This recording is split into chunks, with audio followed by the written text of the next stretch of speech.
Don't engage alone. We do this together.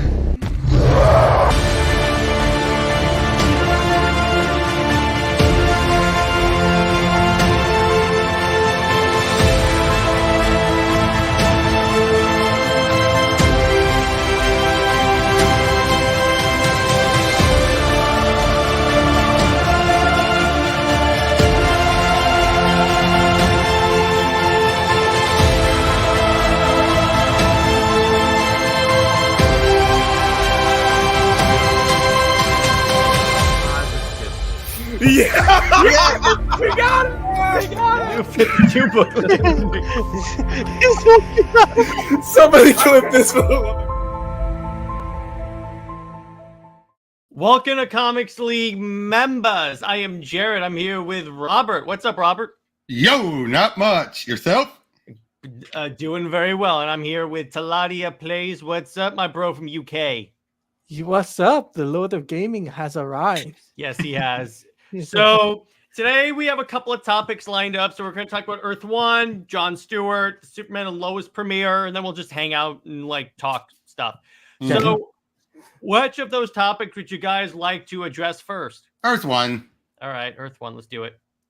So Earth 1, the first, the time DC made an attempt to make an alternate universe, Go ahead. the problem is they do stuff in these books later, at least later on, that make it impossible for them to take place in one continuity. Now, I would say it was an interesting idea in its initial conception and even initial execution, because even in Superman Volume 2, they referenced Batman Earth 1, but then they just didn't know what to do. And I think that's because of editorial changes among so many different things, and that they kept waffling back and forth. Even Morrison himself waffled back and forth whether or not they were one world or not. All right, I'm going to say Morrison made it impossible for them to take place But in real life. initially, he did it in Multiversity. Multiversity, Yeah. Earth 1 was the Earth 1. And then the women took over the Earth in his Wonder Woman book. That's why I say only Volume 1 of Wonder Woman Earth 1 fits in. Anything else because Volume 2 leads right into Volume 3. Yeah, so I would say Volume 1 of all of them, you can make the art, except for Green Lantern. Teen Titans also kind of maybe.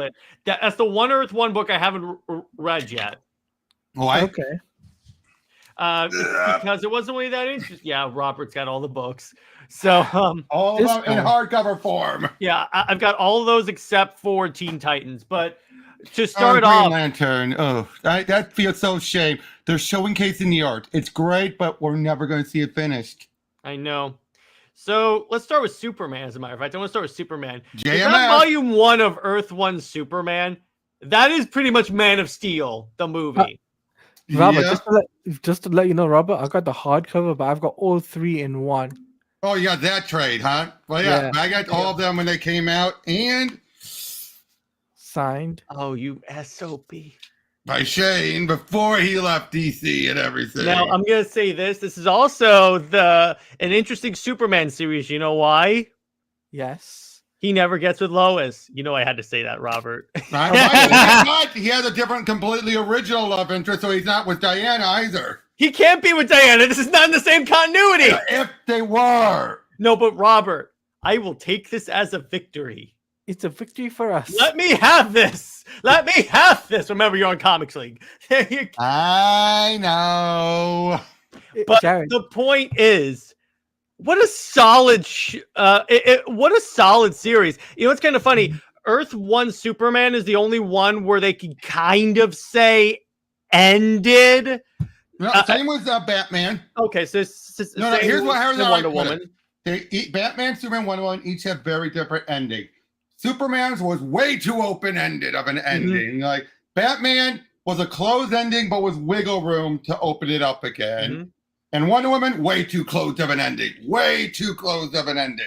What's up, Teladia? two things. Firstly, this comic, when I read it, I really enjoyed it. It inspired, I think, Man of Steel, to be honest with you. And you know what? They could make a video game out of this book series. There's a story. Yeah, I could see them doing that. Just plenty of like enemies for you to fight. Yeah. Now, Yeah, it's interesting. It's fresh. It Yeah. was the ultimate universe. It pretty much was if they kept it in one universe. Yep. Again, most of it initially was. Again, I look at it that way. By the end, it didn't. When it initially started, it was. Yeah, and the thing that I like about at least Earth 1 is that at the end of the trade, they actually give like a little article written by Clark about himself. But what I love like about it is that JMS, he was a writer, he was a journalist. So JMS is one of those cases of a writer who knows what he's doing, intentionally writing something poorly, but in a way that's not overtly poorly. Like you could see the errors from someone being Clark being a new writer. When you read it, you're like, this book had one of the most entertaining intros to Lois. I'm gonna say this, even I like this, where like like all of a sudden you hear off stage, "What do you mean I can't write this?" Yep. But to be fair, that also happened in Secret Origins. And I like that in that book too. That's awesome. That's the way you establish how much of an annoying person Lois is. To be fair, you know what the one case where I hated it was? What? Was in Birthright. How she's just all pretty much telling Perry how to do his job. And it's like, Lois respects Perry too much. Yeah, even I'll say that. The way I see it, she's kind of always seen Perry as like maybe a little bit of a father figure for her. But she would never be like, oh yeah, you should be doing this and that. It's like, what the heck, Wade? Yeah, and by Tevia, like I said before, we're going to get to Green Lantern. Oh, because trust me, I really, really want to talk about Green Lantern because that book was superb. It was, but now I will say this. It does feel like a trilogy of a story. It definitely does. More, but it's one of those two-part trilogies. Standalone, leads into each other, but it still also connects. It's like one of those trilogies that brings finality. But I gotta ask, do you really think the endgame villain was the initial betrayer, or do you think he changed it by the end? Who was the endgame villain again? Zod. Yeah. Being his uncle, so it's Zod L. Wait. That can't be. Yeah, in this version. Because this is the naming convention. Zod is his last name, technically. Not here. Here he was Zod L. I'm confused. No, okay. It's just in this version. It's just in this version. That's weird. I really don't like that. I don't either. And that he was the one who betrayed Krypton. Now, I do like the initial idea of these two planets constantly going to war. And that's why they never went beyond the stars. I did like that idea. Yeah, that's cool. Now, going on to Superman's love interest, Lisa. I kind of like her. She's entertaining. Unique. For this version of Superman, I think it works really well. Yeah, she was unique. She was definitely a unique character. It was a new idea. It kind of played off of like Superman's like, and Britt and I have always said it on the show. It's like the Golden Age Superman's like intention to like liberate the oppressed, if you will, or like fight for the oppressed or something like that. Because he has that moment where like her pimp essentially beats her, and then Superman bursts through the wall and says, "Okay, if you touch her again, I'm coming back." Yep. And you don't want me to come back. Now, what about like with the villains? First, okay, we had an original villain who is Pseudo Lobo. He's Pretty Boy Lobo before Pretty Boy Lobo. Well, but I would say he's more of a Daxamite Zarian. A little bit, I would say. I also really liked Alexandra Luthor. I liked that. How Lex was the actual good guy of the two. Mm-hmm. Yeah, and I kind of really like that. See, again, that's why I really enjoyed Earth 1 and like devoured those books, because they took like the established lore, did new stuff, but still kept essentially the spirit of the main continuity that you would want. And had Lois basically be Superman's Gordon. Yeah, and you know what? That's a way they could definitely use Lois. Let me put it this way, Robert. If she were not with Clark, that's the way I would do it. And again, to be clear, I make jokes. I would not make Lois a villain. I want to be clear on that if I were writing Superman. But I still say, though, this being on its own self-contained thing, perfectly fine. This show that people can have it happen and not be upset about it. Now, I'll say Parasite was interesting, but That was an interesting take on Parasite. interesting design. Not a fan of him killing his sister at the end. Mm-hmm. So what about you, Teladia? What did you think of Earth 1 Superman? I love it from start to finish, right? Mm-hmm. It was Because fun. not only did he get like a Clark Kent, who had got like the classic hair, but he's got like a what's it called? A hair that's like New 52-ish, right? So I really like that. I like the design for the suit because, yes, it's got the trunks, unfortunately, but hey, But it's simple. It's simple. It's simple. Yeah, it's simple. I like the fact of his love interest, Lisa. Right? As long as it's not Lois Lane, I'm happy. Look at Robert. Hey, this is comic. Hey, Robert, you came on the show, know. bro. I know, but throw me a bone at least a little here too. I did. I told you I like this portrayal of Lois. Did, yeah, but no, you did. I don't require. See. I'm like the U.S. Constitution. Short of swearing, you have free speech on here. All right. So, but again, yeah. Mm-hmm. Go ahead. But back to my point is like, yes, I love the love interest. What I also find interesting is the villains, specific villains that was in the story. Right? We had Parasite, we had that one Kryptonian, character. Kind of Kryptonian. Oh yeah, the Czar. I call it, like I said, pseudo Lobo. Do they ever identify the race? No, not the race, but his name. Oh, okay. Yes, I just double checked what it was. But the other thing that I really liked was the choice of villains, because they have Zod, but Parasite. Zod built up to it, and what I liked about this was Daniel became a member again. Welcome back, Daniel. Nice. I would say that what I like here though is yes, the city got damaged a la Man of Steel, but it didn't go overboard, where it's like so much of the city is just leveled. Yeah, and they still did the whole fight. What I did love is, again, because one of my favorite scenes of Man of Steel is when he has the whole, essentially the world crushing down on him with the world engine. They just rises up. They kind of did that in this, so... Oh, yeah, but it took Jimmy and Lois to get him out. They drove a truck through that, which I'm like, okay, I'm not sure that would work, but it's a comic book, so I'll go with it. Yeah, but I love the whole...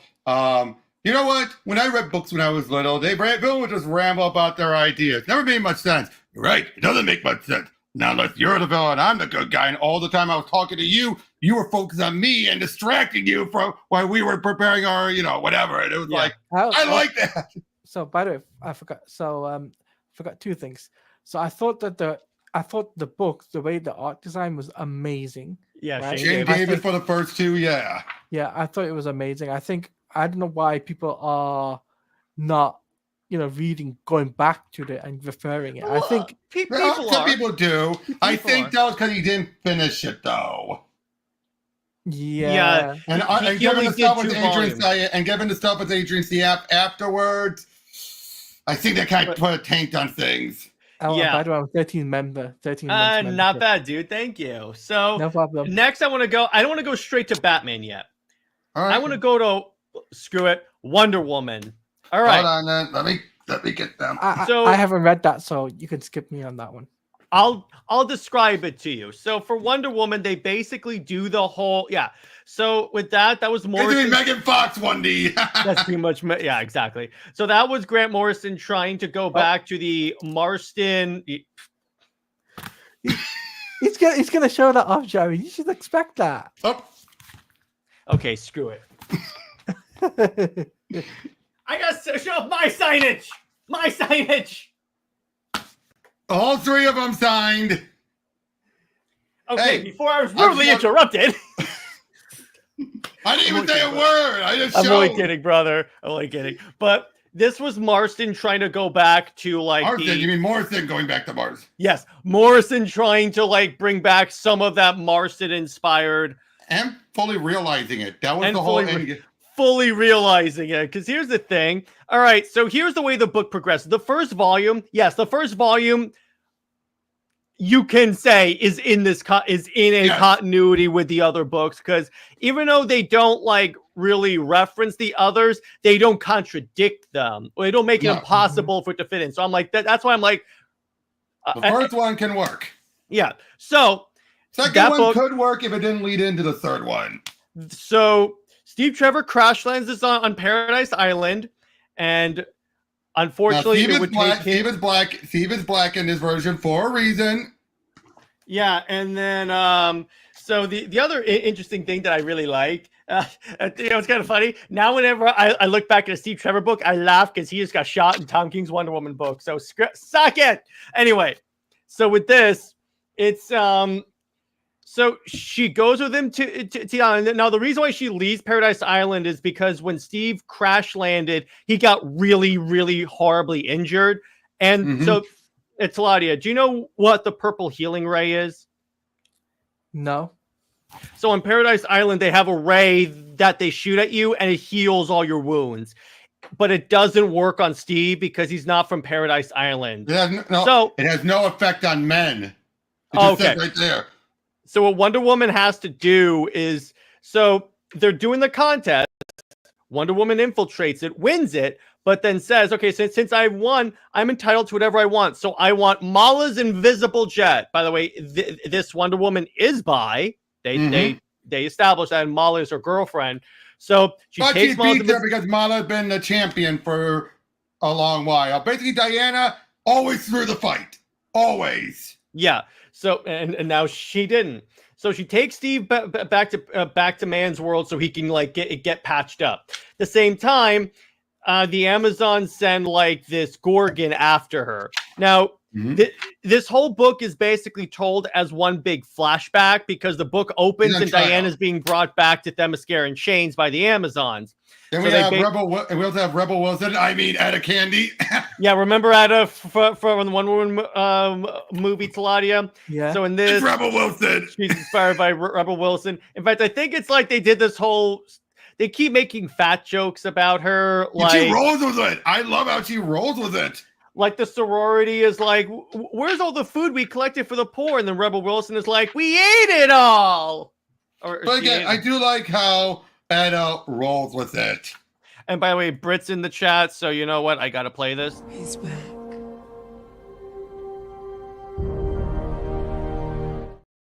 That's for you, Robert. And she's back. So the other thing then we get to volume 2. So volume 1 ends. We didn't mention the big twist. What's that? Go ahead. Her parentage. Oh, she's the daughter of Hercules. So the book opens up. So in Greek mythology, what happened is, so Hercules was the son of Zeus, and he basically had to undertake these 12 labors. And and Hera said, if you undertake these impossible challenges, then I'll leave you alone. Now, most versions, Hera then made him insane in some cases. So one of those challenges is he had to get the golden girdle from Hippolyta, Wonder Woman's mother. The thing is, DC version, yeah. In the DC version, the Hercules and his men SA the Amazons, and that's why the Amazons don't like men. And that's been constant since Perez. Yeah, so which is why in JLA Avengers, when Diana attacked Marvel Hercules and said, the spoiler of Hippolyta, the spoiler, why would he use those words? But I did have the pleasure of, it's just like, geez, Diana, that's not fair. Do not be hitting him. Well, she didn't know that. She didn't know it was him at the time. No, I know, but she's assuming he's no different than her Hercules. It's like, did she know he was an alternate reality Hercules? Yeah, obviously. She just simply saw him as no different. Okay. Well, again, DC has very mixed with writing Wonder Woman. Anyway, so then volume 2. Volume 2 is she comes back to man's world and is going to be Wonder Woman and is like inspiring. This is basically her more on the classic side of Wonder Woman. Now, actually, can I give some more details? First, also in the first book, it questions the Amazonians' way of life. It questions it. Like it says, like, when she basically tells Steve, remember, he's black. She wants to put this spike necklace on, say, bow before the superior gender.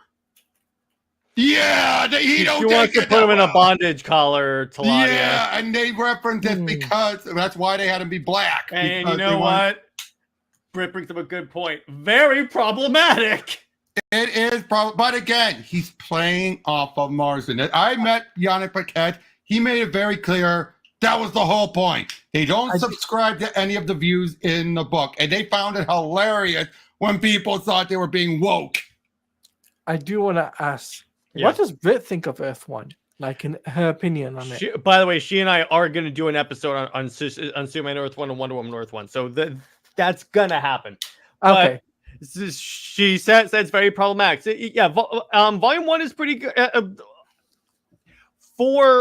There's a lot of stuff I like about Earth 1 Wonder Woman for sure. Mm-hmm. You know, she also meets Dr. Psycho, who is manipulates her to turn to basically then start to spout out the stuff the men were accusing her of saying.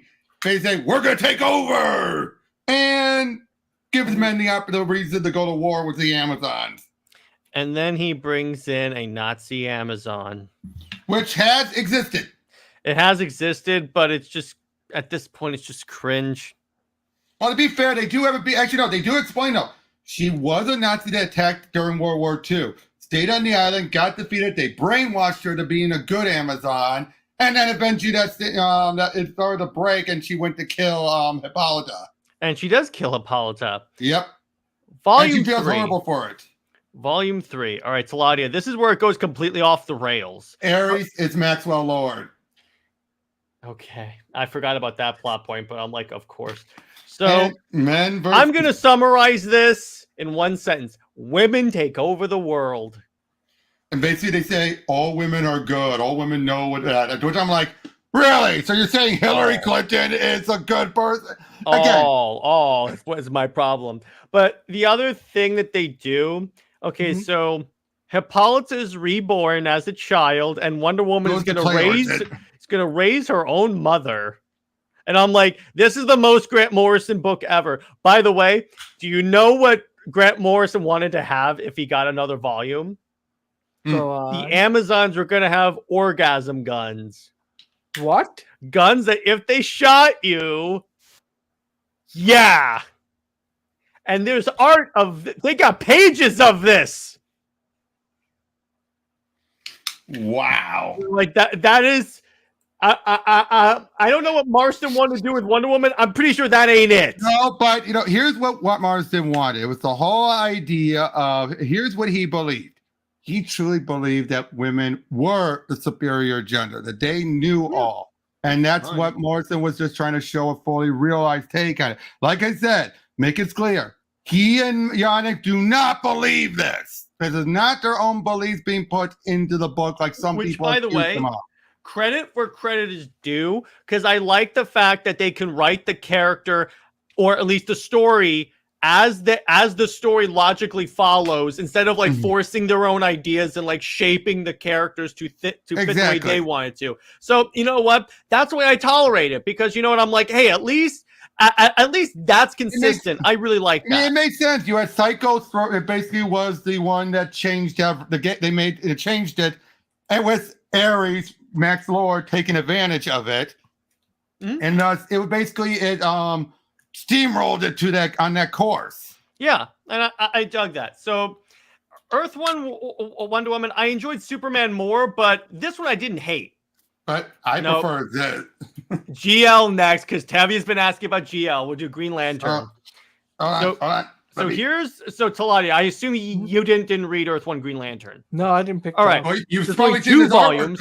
You've seen this artwork, though. I'm sure you probably have seen that in marketing. I've seen the second one, the one in Robert and the second one. Yeah, because they use a lot of some of this promotional art for the Lantern show. Yeah. Now, here's the plot. So Hal Jordan is like a space miner. Something like that. Basically, yeah. This is where it gets drastically different. By this point, they threw out the idea of it being a conjoiner. Gabriel Hardman himself told me that once on DMs. Yeah.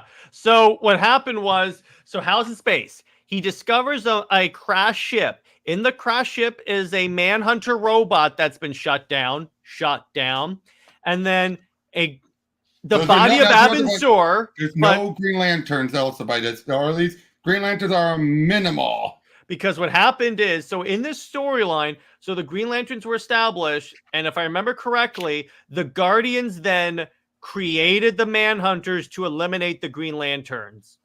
Krona did. It's essentially Order 66, essentially, from Star Wars. We don't know that Krona's the bad guy yet. That's not revealed until this. Yeah. So, and I believe even in that, they also established the Yellow Lanterns, right? In part 2? Yeah, again, Krona's Sinister's in here, and he's never a villain. In fact, he's just a side character. So Hal is like, he has the ring, and it's basically him learning to be a Green Lantern. Then he teams up with Kilowog and has to, like, re-recruit the Green Lanterns to, like, take back Oa. And they do. It's this dope image. So Hal is captured by the Manhunters and brought to essentially Oa, where they're like mining stuff. So he, because his ring is like not charged anymore, so he's stuck there. So he supercharges it on the battery, calls the Lanterns, and said, "Hey, listen, guys, we're Green Lanterns. Yep, we can do this." And Aricia is more of an elite member of the Lanterns as opposed to a rookie. He's essentially an honor guard. So the entire Corps comes back and they kick the Manhunters' asses. Volume 2 is where they bring in John Stewart. Yep, and they also have this is where Krona reveals his, and by it's all clear, so who Krona is. So Krona was the Mad Guardian who created the multiverse. Whenever they're saying about this whole, I want to go look to the dawn of time, like in Crisis and everything, that was him. Well, he's the one. Yeah. Remember in Justice League Unlimited when they go back in time to the beginning of time and you see the hand? The hand holding Krona wanted to find universes. That. What happens is that Krona wanted to see the beginning of the universe. It was forbidden for this reason. Because anyone who appears back, with one or two exceptions, will bring about destruction or at least severe damage. And that severe damage is the multiverse. Yep, they created the multiverse through that. The only person who actually did it properly was Pariah. Unfortunately, left it open for the Anti-Monitor to take advantage. Yeah, exactly. And that's more in Crisis. But anyway, Green Lantern, I think it was like one of my favorite. We're never going to see it wrapped up. May I say why? Why? Because it was a husband-wife duo, and they had a messy divorce. To the point where Gabriel Hardman wants nothing to do with it. Oh. The man told me himself. The man told me himself he wants nothing to do with it because, and not just because she's not involved, but because of the bad memories. He's distanced himself from mainstream superhero comics because of it. Oh man, that sucks. That's how bad of a divorce it was. Tevia asked, "Why didn't we get a Flash?" They're working on one. Mm-hmm. Never happened. Yeah, because I thought there was at least a cover for that one. There was going to be a Batgirl Earth one. Yeah, Jeff Johns was going to do. Now I know you really want to do this. So this one took the longest to come out. Jeff Johns' Earth One Batman. Quasi the longest. I would say it's about on par with the Wonder Woman one because Wonder Woman started a little bit after this. All right, so this is the one. Hey, Teladia, did you ever see the panel of Batman tripping on his own cape? He didn't. Okay, he didn't actually trip on his cape. Let me put it this way: he tries to deploy the grappling hook and he falls. No. You're mixing up. No, here's what happened first. He tried to use the grappling hook. It didn't work. It basically exploded. So he chases after the guy. He tries to jump, and then he falls. It's two different things.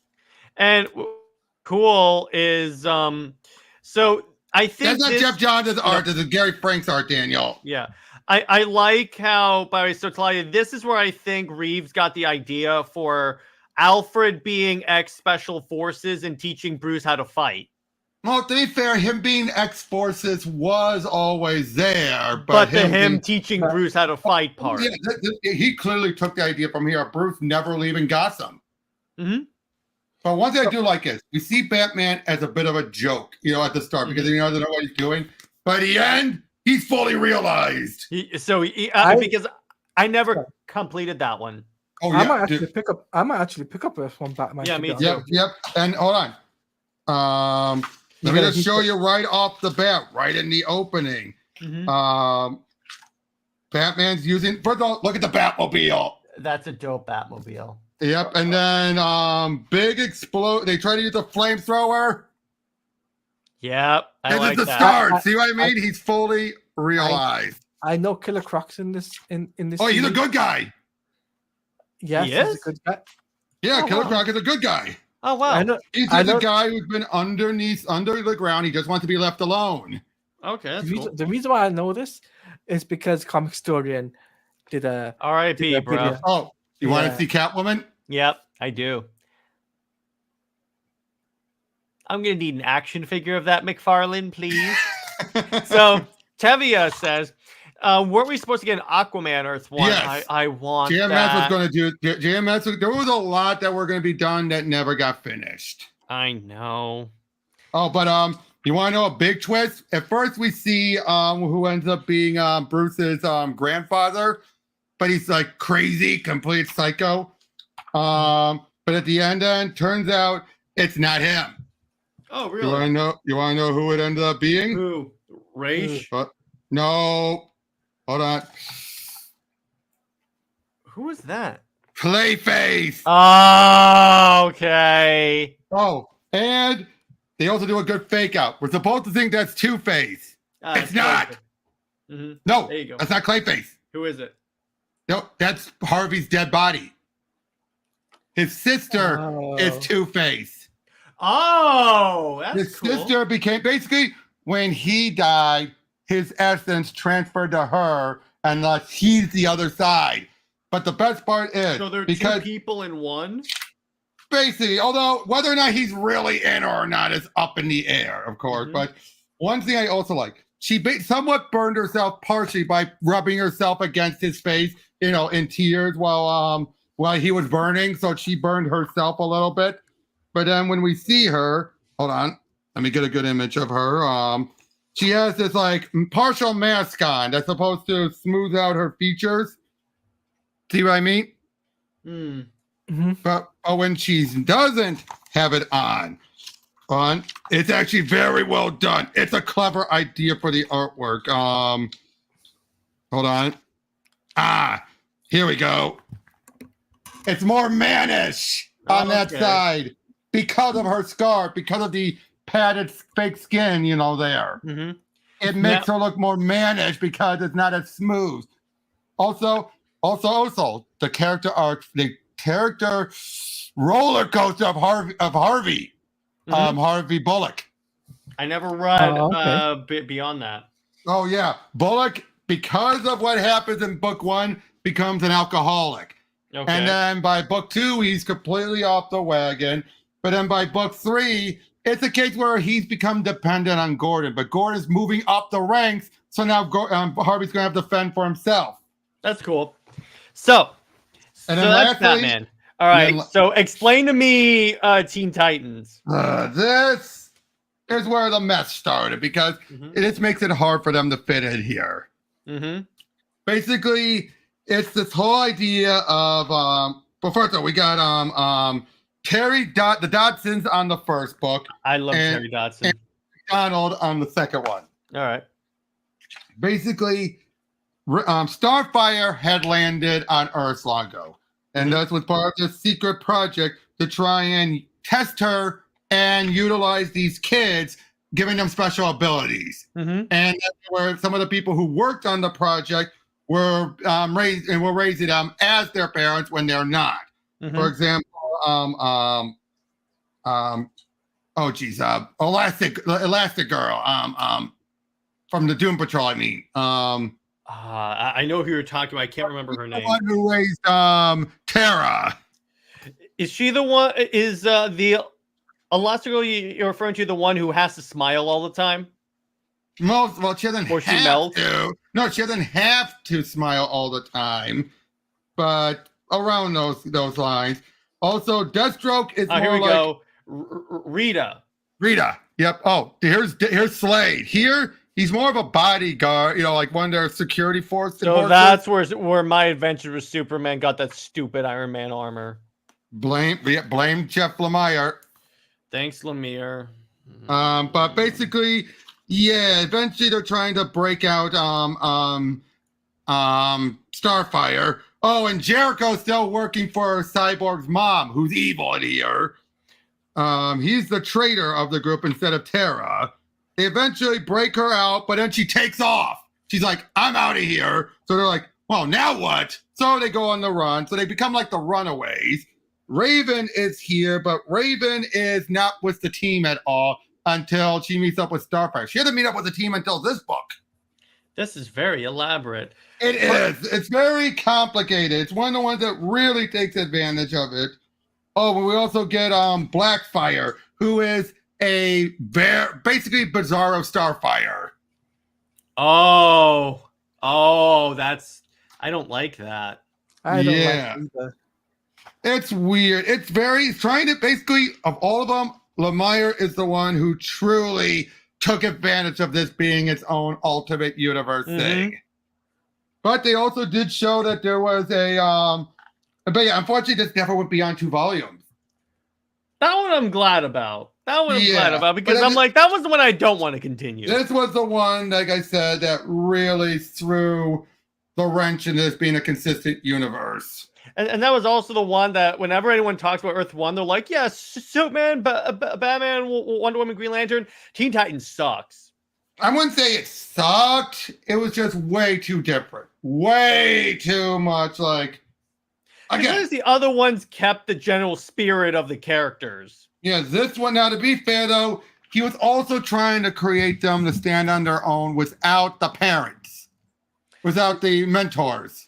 Yeah, but there's other ways you could do that. Oh no, I know, before. but could they do that, but still connected to stuff established like Starfire and all that? Wasn't a bad idea. Oh, by the way, Raven is an Indian. Okay, that or works. Native American. So let me ask you guys this before we move on to another topic. What's y'all's favorite Earth 1 book? Mine is Superman. Mine is Superman. Batman is mine. Well, you're a and Jeff. It's not just because of Jeff Johns.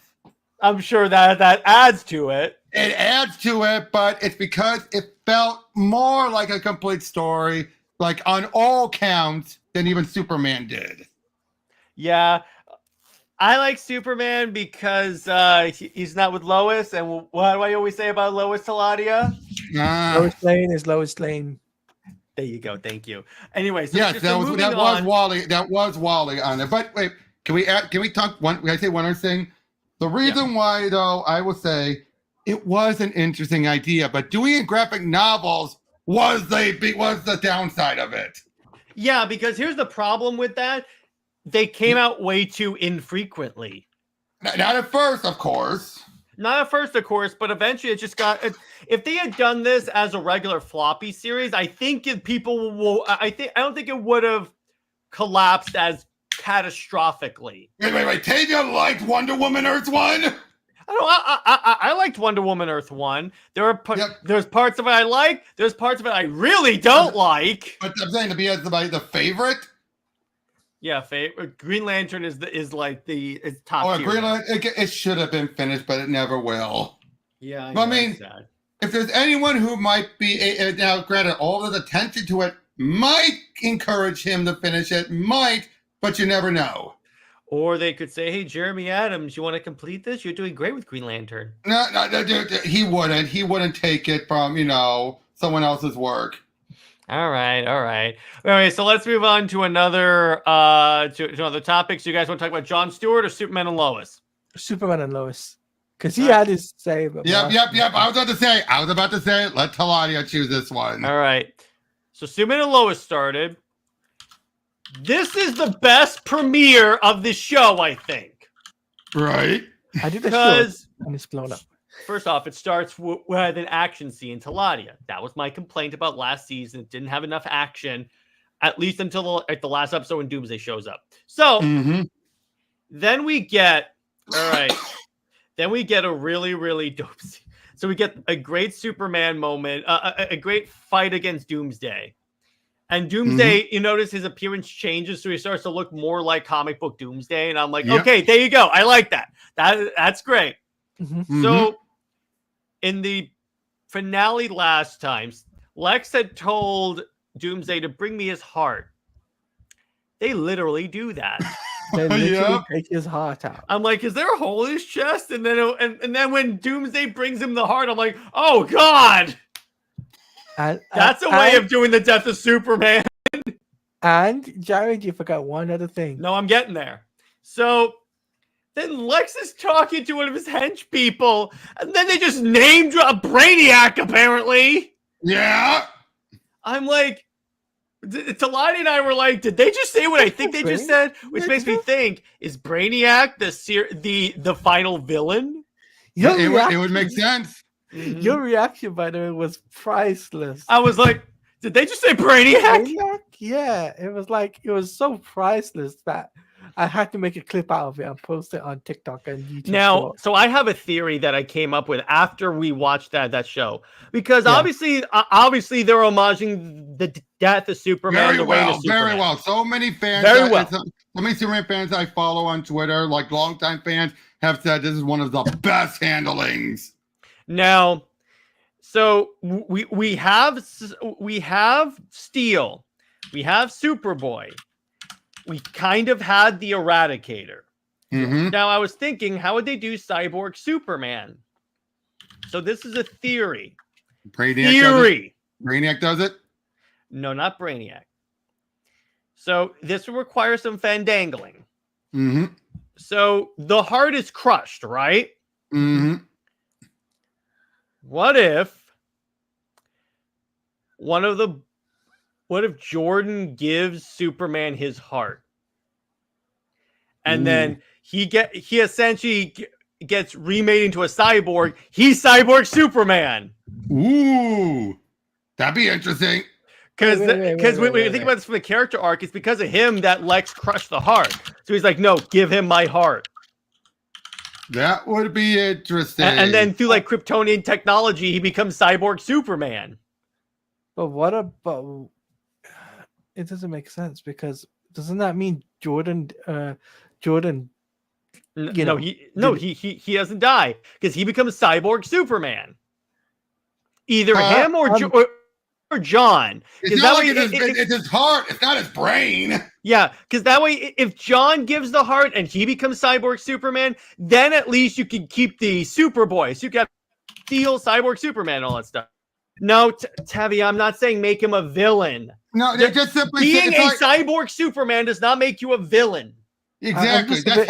I'm just a bit confused, because two things. Because I don't know the heart transplants thing, because I've always thought if you had to do a heart transplant, a person who replaces the heart, at first they would die. At first they would die.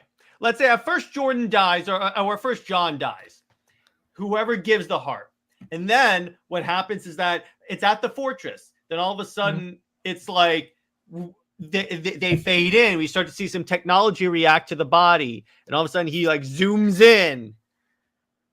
And then this way, and you can even have one of the sons go, oh, you're a regular Cyborg Superman. Now, and here's the other thing also. They're father and son, so they would be compatible. Yeah, there you go. Okay. Either one works. I'm saying if you give it to if you have John donate the heart, you can keep Jordan as Superboy. Even though on like the Bizarro Earth, John was literally Connor Kent's Superboy in that sense. Right. With the costume. But Jared, you can understand why my worry is there, because of the fact that the heart transplant, like my brain doesn't acknowledge of how the heart. Yeah, I'm saying he does die at first, right? But then he's like rebuilt, because remember, it would be at the fortress. What about Tyler Rowe? Because he's he becomes the Eradicator. He becomes the Eradicator, right? The official Eradicator. He comes back and then becomes the Eradicator, which works because the Eradicator was involved in his plot in season 1. Yes. Which, hey, I think we just brought in the 4 Superman, gents. Because we already have Steel. Awesome, We by made the it- way. We made a theory, by the way, on my channel when we talked about this. We were Yeah. like thinking, you know what? Bring in Tyrell, right? He comes in, becomes the Eradicator. And I will say, I wonder if this is also if Brainiac is the villain. I wonder if this is DC trying to repair Brainiac's image as a villain since Suicide Squad. Yes, you know Wait a what? I minute. just Oh no, I don't think that damaged his image as much as people think. We'll see. No, really, that didn't hurt. Because Brainiac wasn't what everyone complained about. No, but he was associated with that project. But I doubt that's going to harm him as much. Let me be clear. This is how Warner Brothers thinks. I As doubt far it. as they I doubt think, it. because as far as these companies think, Robert, they're not discerning like you and I are. No, they're I get more that, like anything associated with this we can't use. But Brainiacs have way more good interpretation. One bad one is not affiliation. Affiliation with it is not going to ruin him when they can say we have all these other cases of him being well received. Here's why I know. Here's why here's my counterpoint. They did it with Wonder Woman. You had two great portrayals in Linda Carter and then the Wonder Woman 1 movie. 84 comes out, then all of a sudden, this is not continuing on. Well, first of all, a lot of other factors I'm pretty sure are going into that than just 84 bombing. No, I'm saying even before Gunn came in and took over.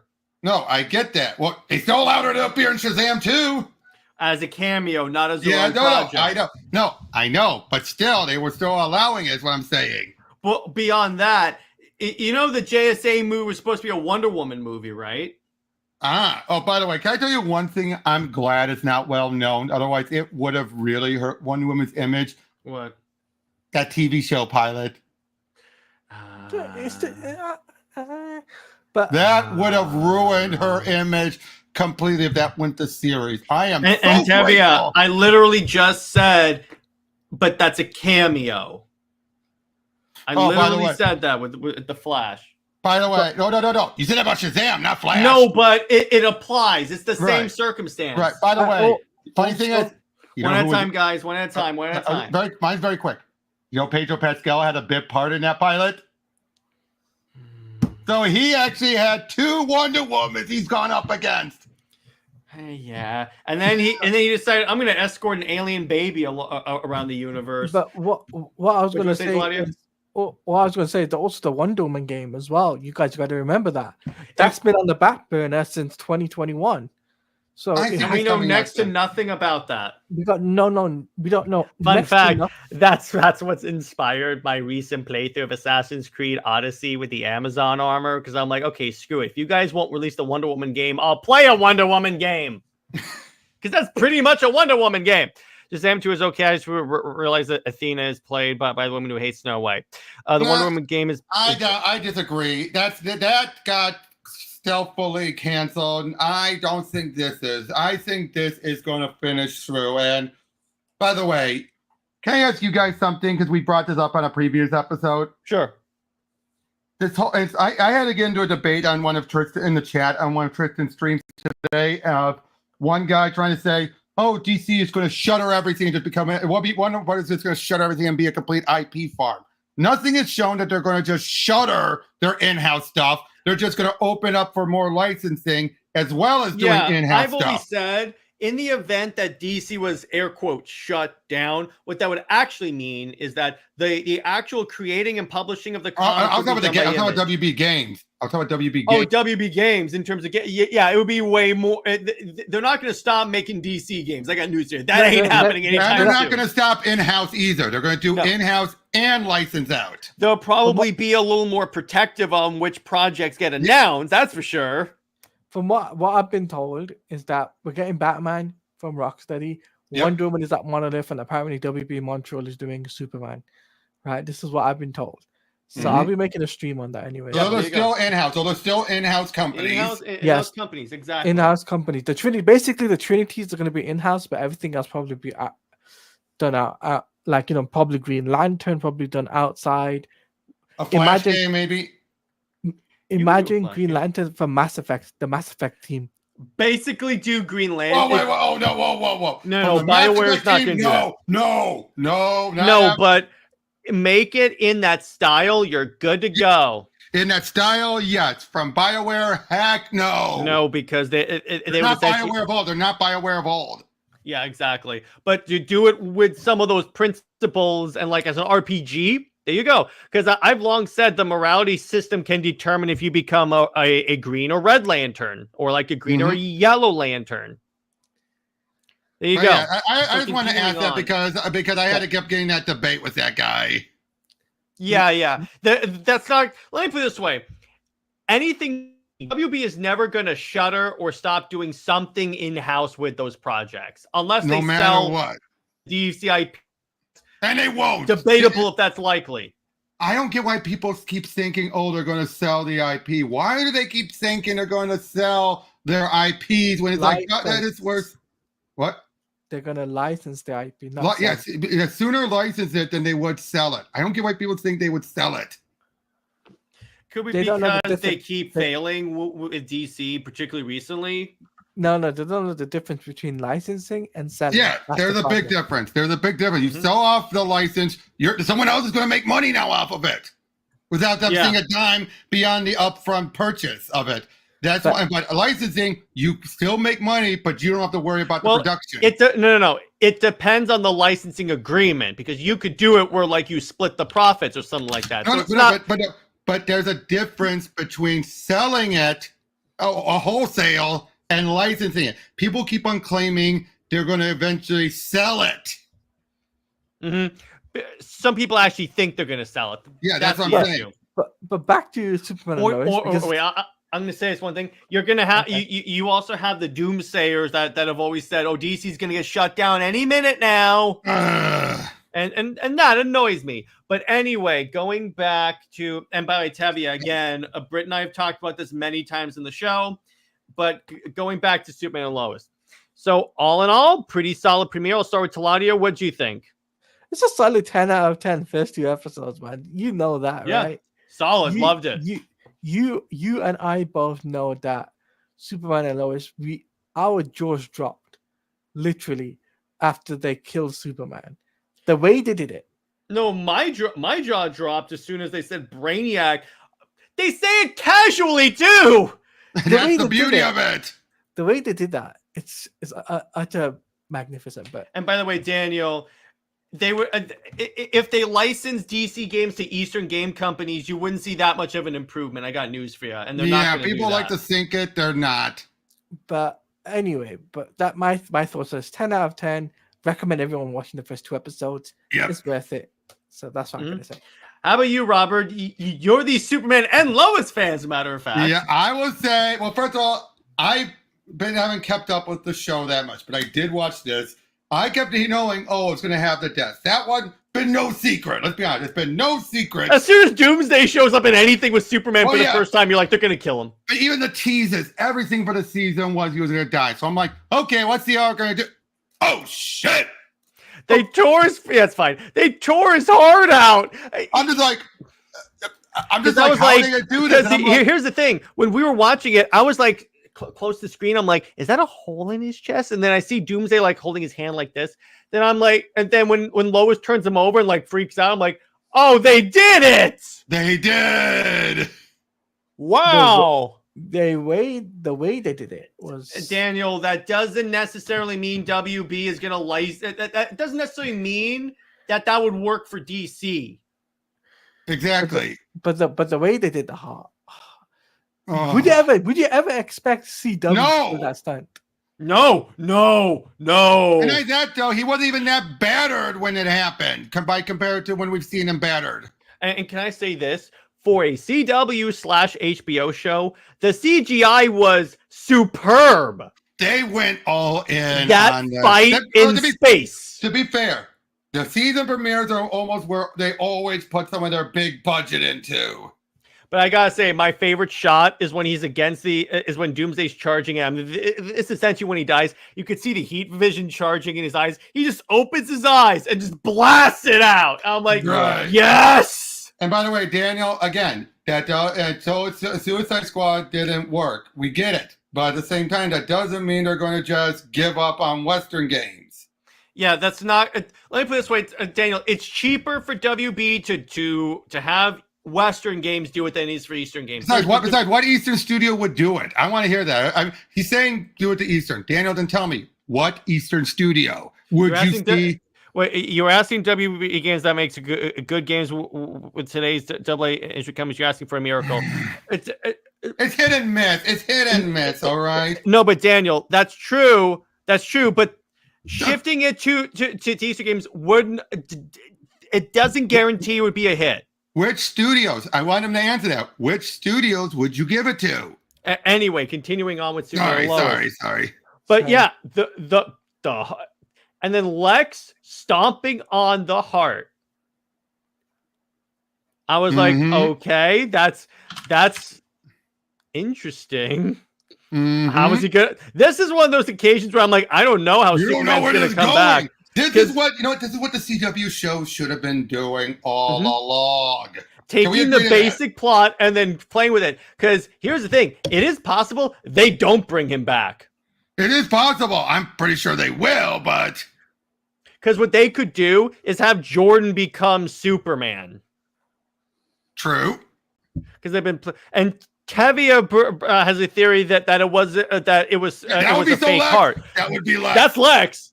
That's Lex to play mind games on the kids. So I'm like, yep, that is Lex. That is a perfectly reasonable theory. That is a perfectly valid theory. Yep, that works. That is 100% in Lex's purview. But anyway, so I think let's continue because there's not that much else we could talk about this. So John Stewart. So we finally have a casting for John Stewart, and I got to say, this is the one of the options. These are the ones that I want. This is the one that I wanted. Can I ask you a question? Is there anything wrong with a director or producer going with a fan casting? It could be she saw him in like even. Oh no! I'm asking in general. Is there anything wrong with that? Because I've seen people. Don't say you're going for. Don't say you're listening to fan casting. No. I'm not saying obviously they're not, but I'm saying I see people who are complaining at gun when I see other creators do it, and I'm like, wait, they've done it with others. Multiverse of Madness, Reed Richards, that was clearly playing up the fan casting. Well, no one complained. Here's the thing, also, Robert. So, here's the. I think this was a case of bad timing. Timing. Yes. Because here's the thing. Because one thing that I'm sure helped him is that he was in a great movie on Netflix, Rebel Ridge, which was fantastic, and that's where everyone else was like a big fan of his. Plus, here's the thing. Gunn is like a big fan of like classic DC stuff, so probably he saw Krypton. Yeah, probably. So there's any number of ways that that it could have been he just liked him in Krypton and was like, okay, I'll bring him over. So it doesn't necessarily mean it was a fan casting. I think it became a fan casting because of Rebel Ridge. Exactly. And I agree with that. I'm just saying, is it bad? I wouldn't say it's bad. And by the way, Daniel, okay, you name some studios, but here's the problem. Just because they make best-selling games does not mean they would make best-selling DC games. You realize that also he's listing Stellar Blade, Liza P, and Black Myth Wukong, two of which have been promoted by certain factions online, and I'm thinking that's wise. It's like, just because they did that doesn't guarantee, especially with game science. I'm pretty sure they're heavily involved with the Chinese government. I wouldn't want them touching DC. No, again, Daniel, you're making good. I get where you're coming from, but here's the thing: you have to think: would these studios respect DC characters beyond making Wonder Woman cheesecake? Yeah. Well, we cannot for. Don't be so sure, Daniel. Well, I'm pretty sure Rocksteady and NetherRealm would treat like Wonder Woman better than a company that's owned by the Chinese government. Exactly. I'm fairly certain that would be better. Again, game science falls under that. And I'm sorry, people who keep on ignoring that detail bother me. But anyway, going to the casting, Aaron Pierre as John Stewart. I've watched clips with him. Yep. He nails it. As soon as I saw Rebel Ridge and he was a like fan casting, I was like, this one I could see. Particularly if they're going for like a younger-ish thing. No, Daniel, I'm not saying Rocksteady respected him. I'm just saying I don't trust the other companies to respect him either. And I'll say this, NetherRealms has been going, I still keep on saying, yes, MK1 has its issues. It's not that bad. Just because they're not going for cheesecake like MK9 does not mean it's bad. Plus, here's the thing.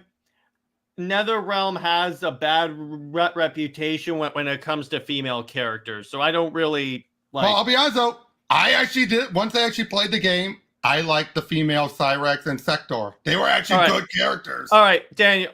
Are you saying that Injustice Wonder Woman is a valid I'm not having this conversation anymore. Okay. Oh, but anyway, yeah. That last one lost me. Lost me on that last one.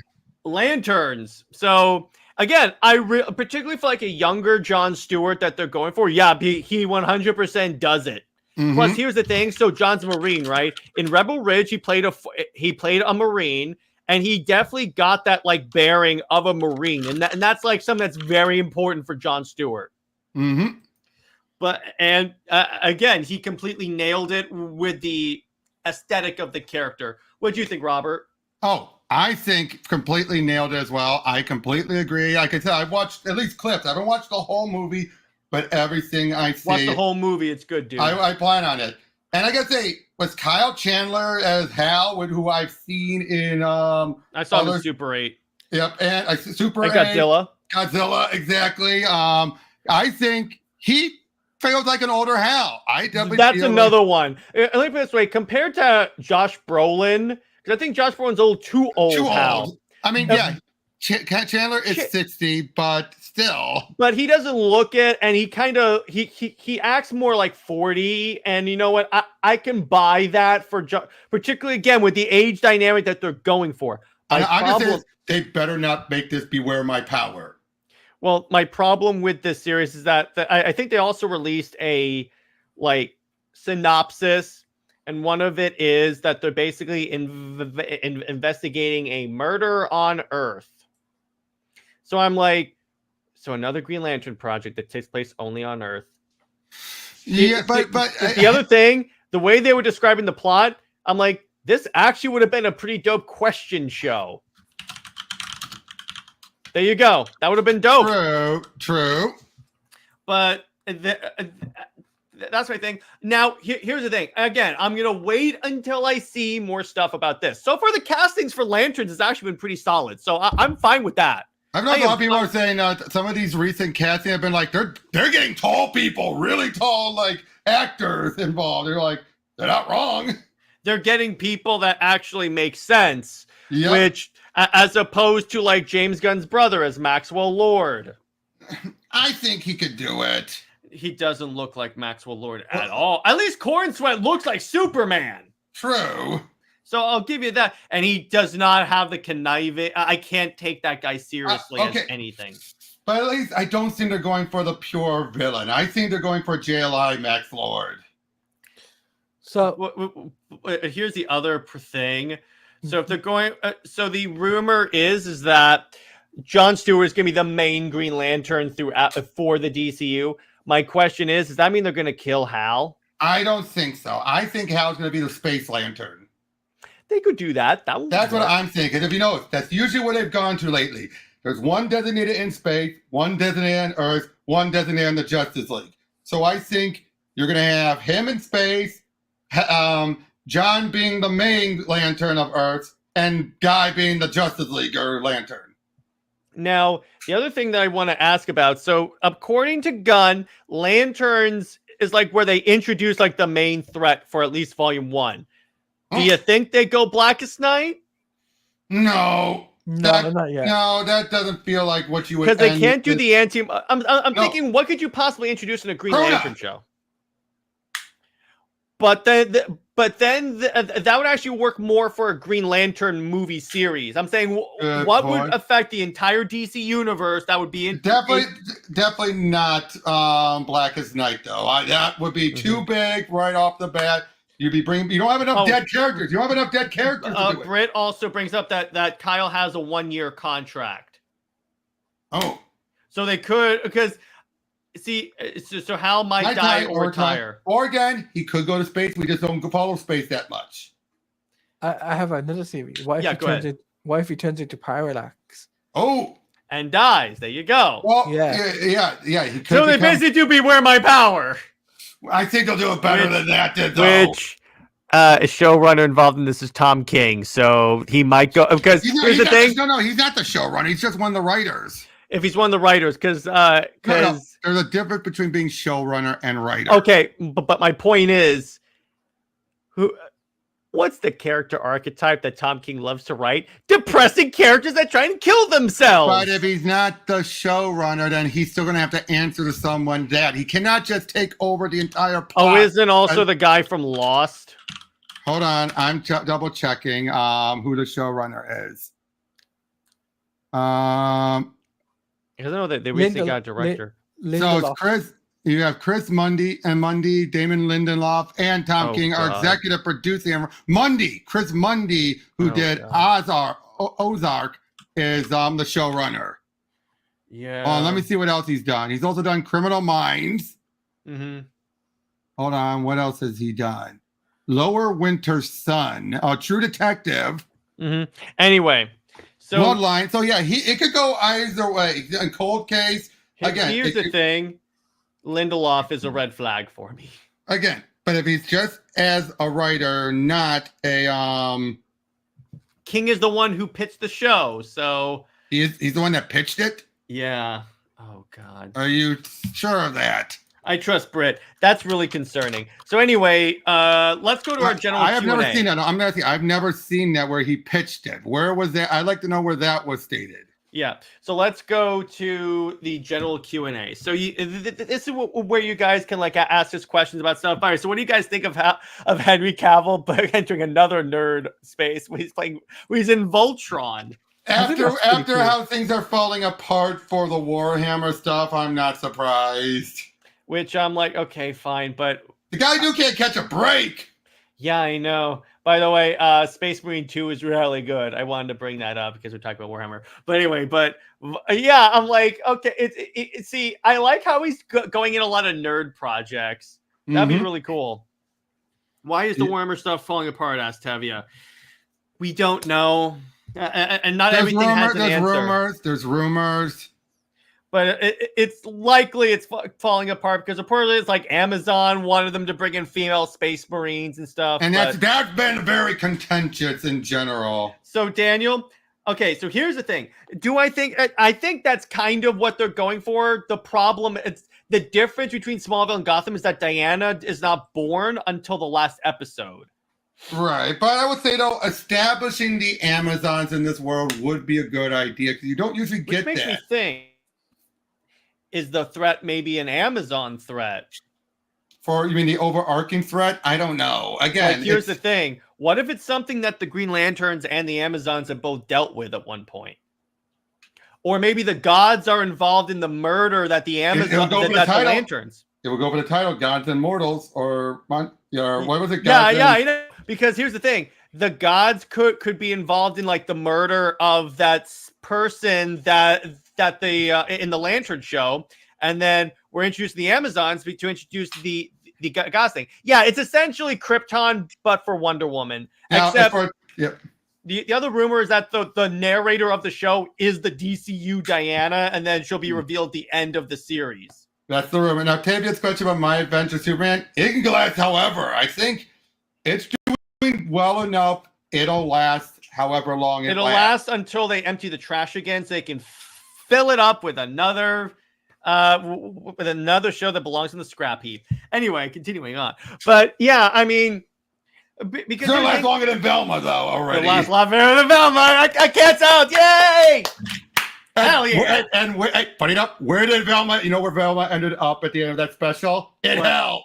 Where she belongs. So I can say burn in hell. There you go. That works. Yeah. I love that. Wait, and Jared. Jay Heat's got to react to Velma season 1 and 2. Yes, he does. So I actually have something. So I picked up my comic books for the month, and I wanted to show off a few of them that I read recently. I'm gonna put out the members video. It's just my day job has been a kick in the balls. I gotcha. Batman Fortnite. Ooh. I like this. This is good. And yes, Teladia, I redeemed my code so I can play as Batman. I may start doing Fortnite. We'll see, because if I can play as Batman and make him use guns, there's a thing with that. And I like the idea that Batman, like when they're in there, they're not really being themselves. I like that. I like how Batman. So Teladia, the way it works is that every time like the circle closes and then it resets, their memories are wiped. So you know what Batman does? He writes notes on his armor. Like, Catwoman is your friend, that you're rebooting, and all that stuff. I also got Joker the World. Oh, what did you think about the first story? With, yes. The epilogue. Yes. Wait, is that the epilogue for Three Jokers? Yes. Wait. I knew that was familiar. Why do you think it's playing off with his kid and wife? Wow. That is interesting. I just noticed that. Yeah, it's Jeff Johns and Gary Frank. Why wouldn't it be the epilogue? Fabok, not Frank. Fabok. You know what I meant. Yeah. I also By the way, got I'll show off one thing I got. Oh, nice. I got the Marvel one too. Ooh. And here's the thing. When I went to redeem the code shredded. So I don't have the DLC for that. I'm fine with that. I'm fine with that because I don't really care. It's Fortnite. But I'm like, okay, I got the comic. The Fortnite comic for Batman, at least, was better than I thought it would be. I'm like, a lot of these video game tie-ins have not been bad. I mean, the Suicide Squad kills Arkham wasn't bad. As Claudia and I can attest to. The Thrawn trilogy, I love this. So, Teladia, this is what the sequel trilogy should have been. This is where Grand Admiral Thrawn was bringing it up. Question: speaking of crossovers, if you did a DC crossover, My Hero Academia, I don't know My Hero Academia, so I can't go on that. Yes. This was when it was at Dark Horse still. I also got Thor by Kieran Gillen following Siege. I'm going to make Robert keep getting up to get his books. And then he's going to show that he's got it signed. And then you'll be... Yeah, it'll be signed. But yeah, so because I really like Thor, so there you go on that. But the other thing that of course, he's got the omnibus with Straczynski's run too. Size matters not; it's how you use it, Robert. So then I got Batman City of Madness. I got the individuals. Yeah, I like that. And then I got my floppies, so I might as well show. Have you finished Absolute Power yet?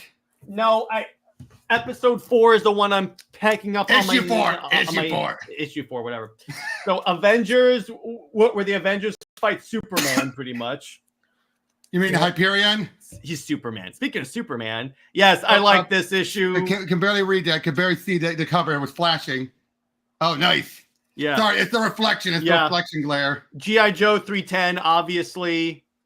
For Batman Day, I got the special edition of Long Halloween.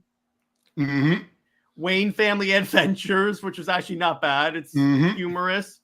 I got the first issue of Joker the World. This is what inspired me to pick up the trade. I'm like, I'm grabbing this. Exceptional X-Men. Again, a lot of these X-Men books are not that good. Nope. Speaking of video game tie-ins, multiverses. Yep. Yeah. I've been hearing that's fun. It is fun. It's really fun. That's Brian Q. Miller writing it, right? Yes. I miss him on Batgirl. Yeah, I miss his Batgirl book. Scorched, obviously. As you guys know, I read Spawn regularly. Green Lantern. When Lantern gets that jet, I'm like, so he gets a super Batwing, Teladia, and he flies into the Hall of Order, and then the jet can deploy a Batmobile that has an EMP cannon. By the way, can I tell you 2 other Star Wars trilogies you should look into? What? Go on. Dark Empire. This is the one where Palpatine was cloned. And you remember the Red Royal Guardsmen? Yeah. Crimson Empire. Not bad. Captain America. Love it. JMS. It's JMS. Batman and Robin. Okay. This has been a pretty solid run. I even though it's ending, I'm happy. Well, I love the writer they're putting on that. So okay, Johnson just started this week. Yeah. Spawn. Yeah. I don't think they've read it. Oh, Brooke, yep. I don't think they've read Absolute Batman yet. I have. I haven't yet. I haven't yet. We will be we will be talking about that on Wednesday next week, Tevia, Mhm. for Absolute Batman. No Speaking of spoiler. Batman, Ah. the regular one, I like that. So this is the Absolute Oh. Power 3 cover I got. Okay. Can I ask you? What do you There's guys? a reason why I got this one. I gotta ask you guys. Yeah. Jeff Loeb and Jim Lee on Batman. Yes. Yes. So Teladia, you know what the news is, right? Jeff Loeb and Jim Lee are working on a Batman project together. Is that the Batman book, Robert? Yeah, the main book. Now, there's no worries if they're going to restart the new #1 or if they're going to continue the numbering. I'm sure they're going to continue the numbering. It depends if the mainline continuity. Oh no, it is. It will. By It the will way, be. it's a by the way, Britt DM'd me. She said it was according to James Gunn. It was Chris Mundy, Lindelof, and King pitched Lanterns. Okay, they pitched the lantern, so the team of them doing it. Yeah. But that doesn't mean it was solely King, though. No, So, but it's concerning that it's that King is involved. But again, when you have other creators involved, Speaking of Tom King, Mhm. I had see. I'm supporting the artist, not the writer, because this was utter garbage. Really, you didn't like it? Wonder Woman was just making out with Steve Trevor the whole issue when they I were know it. helping people. Hey, but give her the high before they kill him off. All right, dude, come on. Yeah, Give No, her no, the no. high. This makes me want to essentially. I'm definitely buying 14 because I need to confirm the kill. I need to see the body. But I'm just Which saying, blade? Which blade? I like that Mhm. one. So I read this after watching Transformers 1. Yep. Which, by the way, who here has seen Transformers 1? That is the best Transformers movie of all time. It I is haven't yet. I need to see it. on par with the original 80s movie. No, this is way better than the 80s movie because the 80s movie is like, let's kill everyone. That's true, but come on, you got the touch. Still, is one Just of because the it has the sound. No. Robert, That ignore whole- ignore the whole nostalgia. fight. No, the whole fight between Optimus and Megatron. No, It is I'm still not one saying of it was the a bad peak fight. I'm not saying it was a Transformers bad fight. I'm just saying I didn't. I liked the one more I think it's on par in my because it didn't opinion. involve humans. That's the other thing. They barely That had the didn't- humans in the other one. Oh, It's pretty good. I'm torn on it. I am torn on It's it. weird, but it's interesting. I get where James DeMatteis is going with it. I get where he's going with it. It's just apparently they did actually ask Jim Starlin to do it, but he said no. Okay. This Probably because he next didn't want to book- go back to it. Probably because he didn't want to go back to it. This next book is superb. Predator Black Panther. Yes. These Predator crossover books has been unbelievably good. Daniel, there was going to be. If Yes, New there's 52 gonna hadn't be a chance. happened, they would have done it. Yes. Ultimate Spider-Man 9, loving it. But you do know New 52 is what canceled that whole event, that Worth crossover. it. Detective Comics 1089. I'm so glad the Ram V thing is over. It is, but now I can actually read it. I've been holding off on reading it until it was done. Again, Brave and the Bold, which I'm like, this was It's a almost fun over. idea. It's almost over. The Avengers Annual with Thanos teaming up, it was okay. It's been that whole annual event. Okay, I got problem. So according to Britt, Wonder Woman 3 had the lowest reviews of the series and got backlash. Really? All right. Because of the Wonder Woman, because it's like she's making out with Steve Trevor as people are dying. I'll take your word for it, guys. All right. Come on. Superman Action Comics 1069. So Well, it's wrapping up. It wrapped up Gale stuff, and we'll get. I'm gonna say this: that backup story. They felt like they backpedaled. It felt like they backpedaled. No, they didn't. They if anything, they kind of dove into it a little bit when they basically imply that that Lois should have like recused herself when Superman first showed up, and that she only got like the Pulitzer because she was covering her boyfriend. But they didn't know at that time, though. What the No, heck? but when she found out, she still covered Superman. I get what That's the Rainbow issue. I get where Rainbow is going with this. I get it, But it's the one way of- it was communicated, it the made it way sound it's very immoral. communicated, way it's communicated, and the fact that this is one of those things where you just don't bring it up. Yeah, don't say that. It's one of those I mean, I get. She's like, no one else has talked about it. I should, but it's like you're putting yourself into a dead. It's like, remember when you and I went over Camelot Falls? Yeah. The whole idea of to the story. You bring this all much to be a Superman's like, well, unless you want to cancel Superman, you have a dead set answer. Mm-hmm. Would you agree with that? It's no different than that. I mean, if that was better written, but you get my point still. The general idea of there's just some things you either don't tell, or if you do tell it, you're going to be railroaded into only one answer. Yeah. So, and then I got a couple of, as I call them, collection books. So I got like Captain Atom. Oh, yep. JLA from the new 52. Even though I have trades of this, I still collect any new. I have the issues. Books. I got the issue of JLA by Brad Meltzer where Vex and Red Arrow are buried alive. I have that signed by Gene Ha. Of course you have it signed. Of course you have it signed. Youngblood right there. Yep. I like that. What do you think about Liefeld going back to Youngblood? I love that. At Image. Aquaman Rebirth number 3, because I loved Aquaman Rebirth. Mm-hmm. That's a good Rebirth book, Teladia. Okay. Green Arrow, The Wonder Year, number 2. Okay. Wait. Let me see again. What was it? That's that's part of the Longbow Hunters, I think. Oh, okay, cool. Infinite Crisis, Rand Thanagar War. Oh, yep. That was a good event. My current, my indie, awesome character, Red Sonja. All right. Love her. More Aquaman by a cutie. Mm-hmm. And then last up, Green Arrow versus Black Canary, number 27. Wait, that was that's not literally versus. That's and Green Arrow, and that's just put on there like that. Oh, I'm sure. And then of course, because it's Man Day, I got the reprint of Detective 27. Right. It's fun. But yeah, by the way, I have read the first issue of Wade stuff, or at least skimmed it, and of what? At least I would say it was a good start, and it's this whole idea of we don't know much about the Phantom Zone. Oh, you mean of Superman? Okay, yeah. For action, we don't know much about the Phantom Zone. Yeah. When we really think about it, we only know the basics because Jor-El never looked much into it.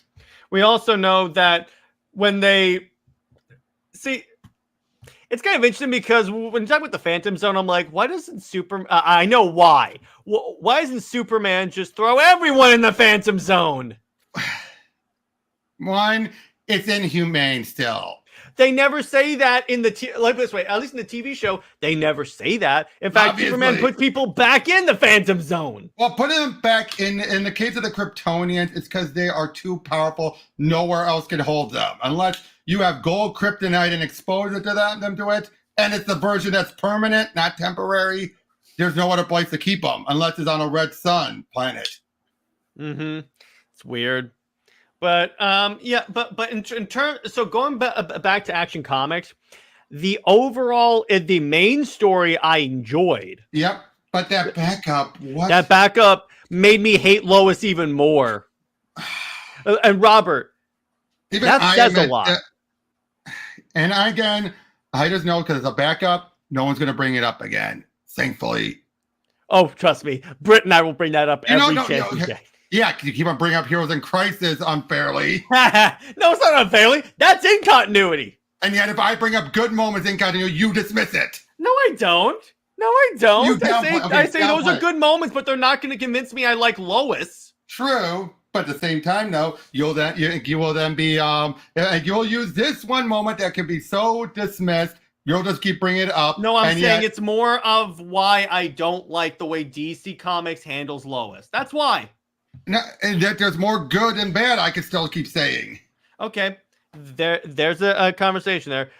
No, and what the story was not retconned out of existence, Tevia. The damage was reversed. There's a I just talked with another friend. People mix up the phrase retcon so much. It's become... and Tevia, not out of existence. The story still happened. It's just what happened. It's just the consequences were changed. And I kind of say this. I'll just say this. People have misused retcon to the point where it's almost for comic book fans what woke is for the culture war. People don't know what it means. People have overused the word retcon to the point where they don't know what it means. Mm-hmm. Can you guys agree to that? Oh yeah, well, 100%. Yeah, people do not understand. Retcon means you go back. It's retroactive continuity. You actually go to something that once happened. Like when they said Hawk World was the new origin, that was a complete retcon because it happened in the present day. No, it's like essentially, let's say, let's say it's a Teladia and I had a conversation about our favorite colors, and then I never say what my favorite color is, and then Robert comes in later and says, "Oh yeah, Jared's favorite color is red." That's not a retcon. No, that wasn't a retcon. That was a reveal because you never stated it, but then I finally clarified it. That's not a retcon. That would be actually expanded. That would be a retcon. Would be if you said that color and then I changed the color, and then going forward when I said what the new color. Okay, that's true. That's a retcon. That's true. And retconned out of existence. No, because the story still happened. They still reference it. That's the thing. If it were retconned out of existence, they wouldn't have any references to Heroes in Crisis. I'll say this: 0 year retconned year 1. Hands down, you cannot fit year 1 into 0 year at all. That's a retcon out of existence. Yeah, exactly. But whereas year 1 did not retcon any of the original Batman origin, it just expanded it. Yeah, exactly. So that's what I'm gonna put on that. But in the meantime, what other things do you guys want to talk about, or we can wrap up? Well, Lois Lane is Lois Lane. Thank you. You really want to get me wound up, Teladia? You really want me to get wound up even more? Yeah, exactly. So, well, wait. Actually, here's a question I actually want to ask you guys. Yeah. Honest question. In your opinion, why do you think, even to this day, with some exceptions, DC still is always number 2 to Marvel, despite having the better stories and everything, better artwork? I'll give you a simple answer to that, Robert. Marvel publishes quantitatively more books. They flood the market, so eventually the math adds up that they would be like the number 1 company. But I will say this: it's the Marvel zombies. They buy Marvel no matter what. Buy red no matter what. Even if Marvel's it's bad. red. I mean, look, Spider-Man is like, from a fan perspective, hated. People still buy it. Because basically that's the reason why Slot eventually got rolled off. It got so low that even that point they had to take notice. It's like when Tom King was on Batman. Exactly. And Hulk was outselling Batman. Now, granted, that's still a little unfair because that was like Hulk was being revolutionary at that point. But you're still curate and right on that. Yeah, exactly. It's essentially that. And then to clarify what we mean by retcon out of existence, I meant revert. No, but you said the story that Heroes in Crisis was retconned out of existence. You said the story was retconned out of existence. That's the difference. No, okay, so no, what he said is he used the wrong term. What he did mean was reversing it all to make people happy. That's what he meant. You mean the consequences were changed instead of retcon. So he didn't mean retcon. It was just his simple way of phrasing it. Out of existence is it's not out of existence. Like, no. But, now, how Booster acted was completely reversed. Thankfully. Yeah, But anyway, on that point, that's why. Because from a math perspective, if Marvel published less comic books, I think eventually DC would catch up. Yep, and like I said, it's the buy. Again, I'm gonna say buy red no matter what. That's what that is. That's 100% what that is. Yeah, it's just something about Marvel has made people. It's 2 staves tagging in and back. I wouldn't agree with that much, Britt, at the moment. No, they do backpedal a lot, and they keep doing the same stories over and over and over again. Wait, they keep doing the same like status quo over and over and over again. Like Superman has to be with Lois at all times. He has to do all that. But let's be honest, though, that's still keeping some of their characters safe rather than Marvel just going hard. I'm going to bring this up. New 52. The reason why I bring up that Superman and Wonder Woman book, because the one time they did try it, it sold like gangbusters. And again, that is fair. I'm saying if DC stuck with what Britt and I are saying, if DC stuck with what was popular and what was successful, but that wouldn't last forever, though. You know that, right? No, I know that. No, but I'm not saying literally keep that book going for all of time. No, and I get that, but I'm just saying but it's also in the case of Superman Wonder Woman, that was one of the lucky home runs. That was no, I understand that. But what I'm saying is that when you go into Rebirth, which was pretty much the apology tour for New 52, it was basically like, screw you if you like the New 52. And by the way, I'm quoting like Dan Jurgens, Greg Rucka. So I'm like, okay, you know what? That turns off a lot of people. Here's the other thing. If DC controlled what the writers said better, like said, don't attack people if they like a certain continuity. I still say they're better controlling their writers than Marvel is. No, but they still need work on that because that's pushing people away. I will agree. I will agree with that, but I still say they're still way better than Marvel. Marvel is like way worse than that. They are way worse. I mean, the fact they still mock people who want the spider marriage back, the fact that they still will treat like you're an istaphobe if you don't go with their changes, things like that. Marvel is still way worse than DC at that. Yeah. And Tevia says, speaking of the absolute universe, I think they are. Marvel, do you think Marvel is going to connect to the main? The Ultimate is going to connect to the main? Yeah, kind of, because they didn't like make it so like the Maker doesn't remember being in the main Earth. He does because that's they're building up to it. Now it's not as clear cut as what Absolute is doing. Yeah, where it's like they're telling you it's like one. It's like one. And Snyder said he and Nick Dragotta are on for 2 years, at least.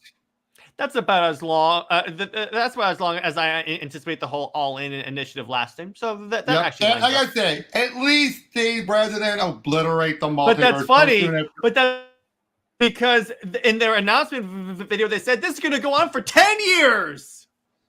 Exaggeration. No. They literally said like 5 to 10 years. No. They say that it's an exaggeration. That's probably what they're hoping.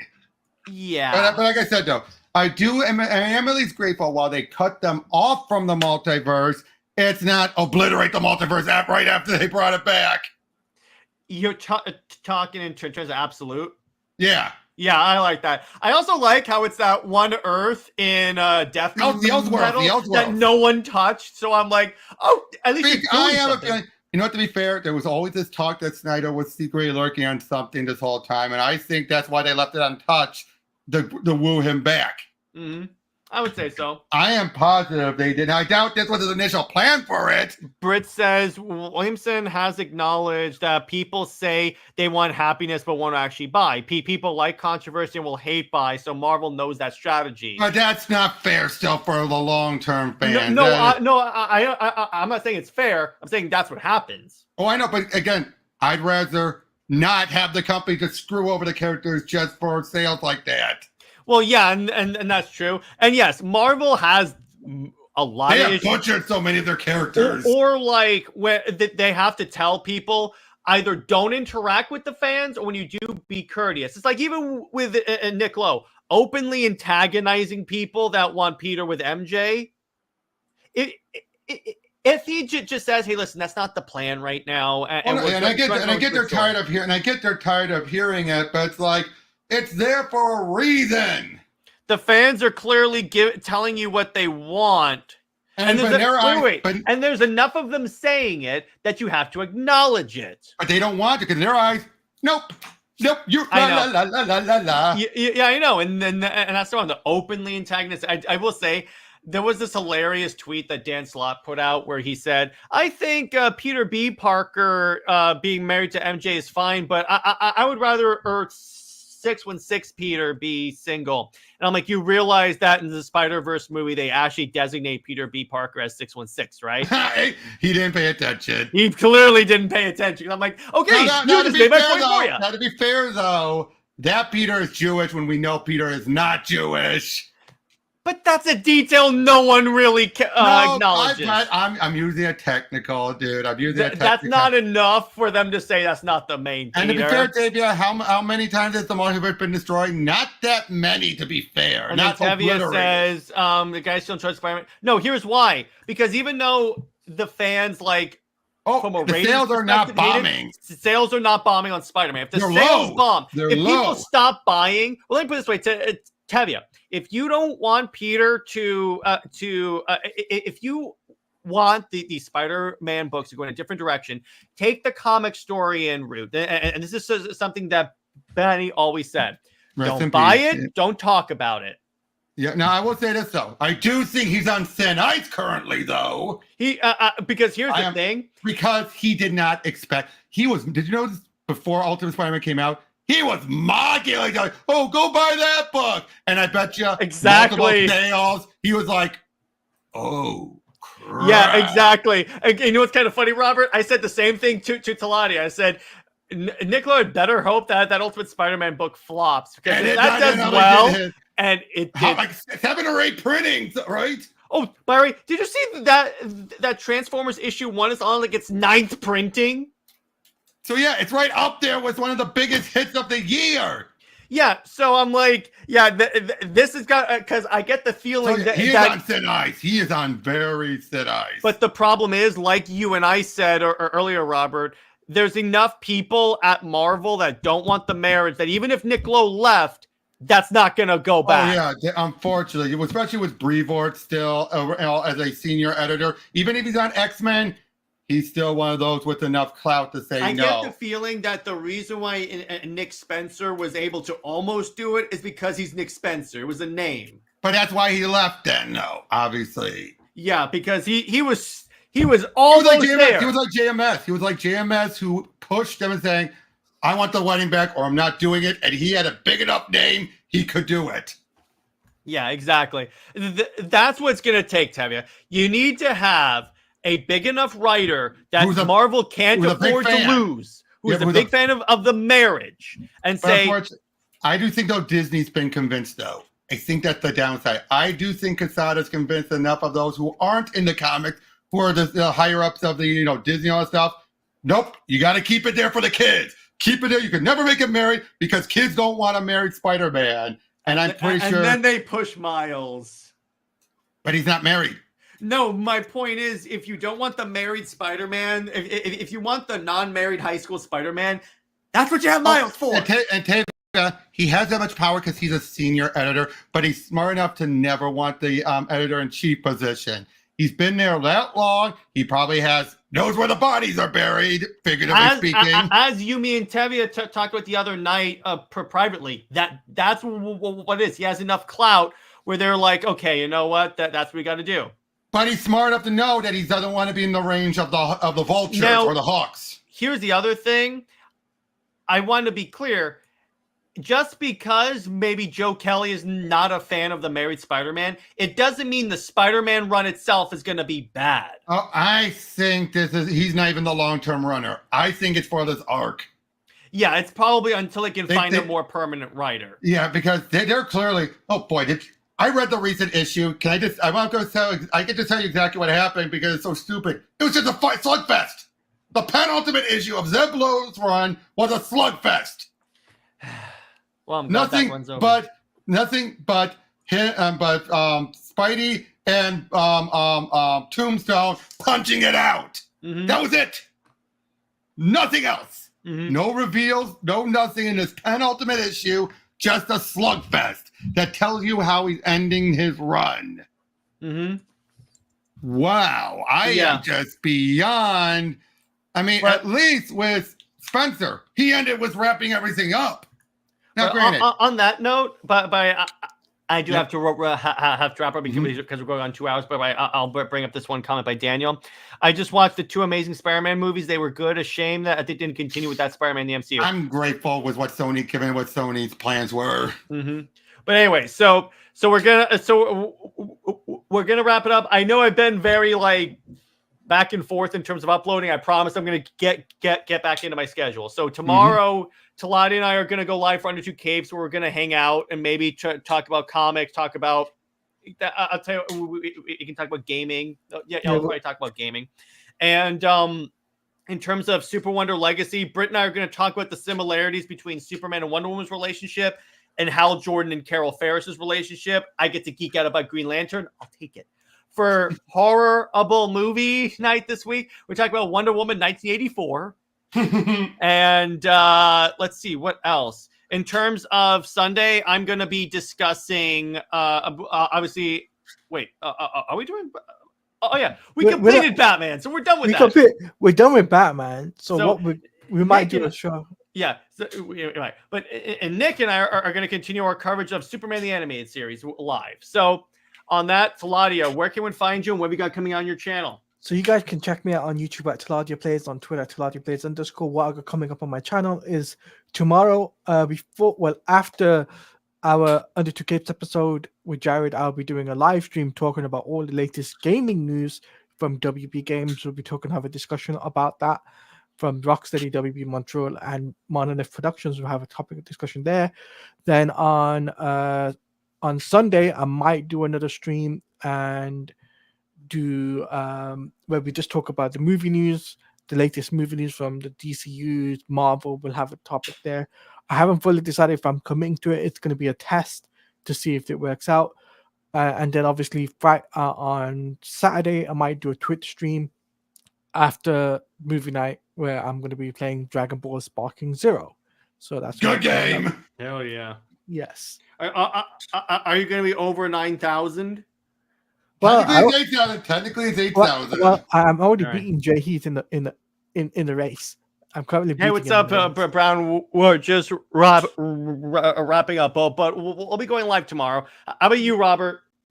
You can go to my channel. I'm sure Joe will include a link in there. And at some point this weekend, I still haven't figured out when, but I'm going to be going over my 450th Pro Teachers New Blessing, going over Batman Odyssey, the Neil Adams Bat Crap Insane maxi series. Thank you for censoring yourself. Where, Good where work. where Batman blows up Robin at one point. I'm not He's like, joking. I don't have enough resources for one kid. Boom. And it's the Dick Grayson one. Oh God! But anyway, so that's where we're gonna leave it. Hope you guys enjoyed the show. Be on the lookout for comic content in the future. So stay heroic. Remember, Lois Lane is Lois Lane. She belongs to General Zod and the Alien Queen. And the Alien Queen. So it's the Maxibat for life. I'll see you later. Bye bye.